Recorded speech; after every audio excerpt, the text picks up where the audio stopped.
We're back with you today. The Hippies Are Right, continuing series. Actually, I'm calling it The Hippies Are Right, Maybe. Last week we talked with Albert Bates. This is Alan Graf, your hippie lawyer, of course. And this week I have Peter Kindfield, the principal of the farm school. He's not a bum that hangs out at the school. He's actually the principal. And we're going to talk a little bit about community. We're trying to do these in 10-minute segments, so we're thinking fast here. You just got here relatively in the last 3 or 4 years. And, 6. Well, oh, 6? My God, time flies. Why are you crazy enough to leave a vibrant place like New York, which I love? I'm an old New Yorker. Sure. And come to a bunch of hippies who've been living together for years, who've developed into sort of a small village syndrome, technology, whatever. Right. What do you like about this place? For me, it's always been all about community, and I've tried to make community wherever I am. And it's, it's not always easy out in the hustle bustle of the everyday world, and I have longed for a very long time to live in a place where I interacted with a group of people fairly intensely rather than sort of a very scattered group, way less intensely. Yeah. So, in boiling it down to its basic parts, what do you like and what do you dislike about this place in terms of your expectations of community? Right. Well, it almost is the same thing, and it's what I've been talking about already. The community is incredibly tightly interconnected, and that has its incredible aspects. I love getting to know multiple generations of people. I love the fact that, your family, for example, you're my friend, I know your daughter, your grandkids have gone to the farm school. We have this whole web of tangled relationships between us, and that's great in terms of feeling sort of held by your community. Yeah. And obviously it can go bad, the rate at which rumors fly and get transformed is an example of that. Okay, let's get into that a little bit. The communication within a small community. The farm here is like almost any other small village, very small village, where we have maybe 150 people living here. Right. And we really don't have we don't have like weekly meetings. We used to years ago. Right. And so how did communications happen? The rumor circuit. Right. Talk a little bit about that, the rumor circuit in a small village. Well, I'll talk a little bit about that, but I also want to get back to what you said about meetings at a point, because I do think that right now we have not enough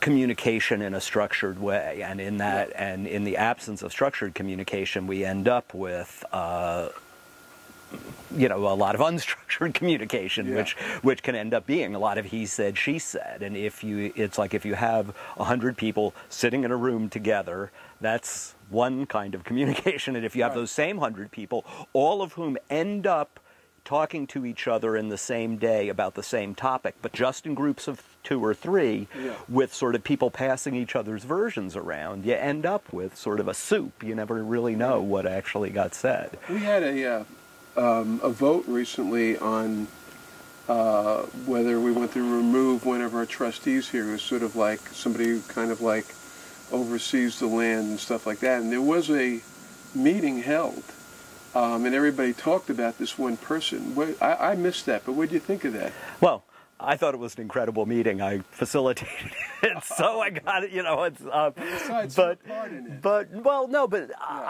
Everybody did get a turn to speak in a room. Yeah. And again, that's a super powerful thing, and it's very different when even when everyone's hearing the same words. Of course, they all have their own interpretation, and communication is imprecise. Exactly. But at least in that case, everyone heard the same statements. So if people were talking to each other about what Jody said, or what Michael said, or what Pamela said, or Deborah said, at least that group had heard those words together. Right. Yeah. And I think we need way more of that. I mean, I'm pushing as a member of the board of directors for us to have monthly meetings that are just regularly scheduled. Do you see a interest in that in this community? Are there people who are really interested in doing that, or do you see maybe some people here who just like it as a nice place and really aren't interested I guess there's various levels. Yeah, I think there's some of all of the above, and I think that that's okay.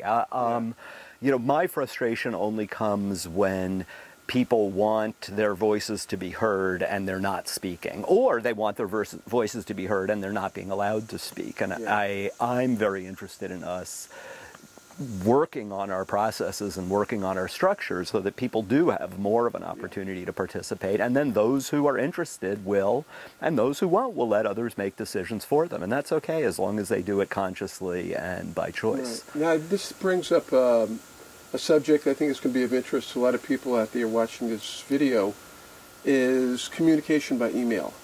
We're a small community. Supposedly we get to see each other in person, although actually that doesn't happen all that much, as you said, but we do have a kind of community email list where some of us get to talk, others kind of hang back and lurk. In fact, most of the people are lurkers than participators. You and I probably are more of the active participants.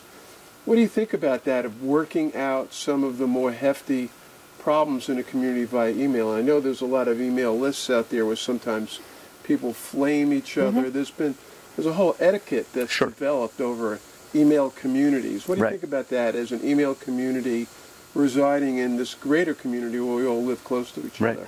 Well, I think the issues are the same in a virtual community or a physical community, a community that you're communicating with via email or bulletin boards or a more structured collaborative space like I hope we're aiming for. The underlying thing is that in either case, etiquette is required. And there are slight differences, sure, between email etiquette and everyday etiquette, but most of the things really are the same. It's like, for example, do you want to call someone out in public? Right? So one of my pieces of etiquette at school is if I have a problem with somebody, the first conversation is certainly going to be one-on-one. And it's a huge mistake if I call them out while everybody else is listening and saying, hey, I'm having a problem with you, let's talk. Right? And the same thing happens via email. Often someone will say something that upsets someone else, and instead of replying off list and saying, hey, I have a problem with what you said, let's work it out, that conversation starts out in a public arena, and that's a problem. So I think knowing who should be involved in the conversation is a decision you have to make any place. I think knowing how to make requests and talk about feelings and needs and be respectful with other people is something that you need to do in virtual community and physical community. So I'm more interested in the distinction between effective communication and ineffective communication, and I think sort of the rules for effective communication operate in a virtual or a real conversation. Well, we're out of time. It's a short snippet today. Peter Keinfield from the Farm School, Alan Graf, your hippie lawyer. The hippies are right. Maybe. We'll be back with you next time.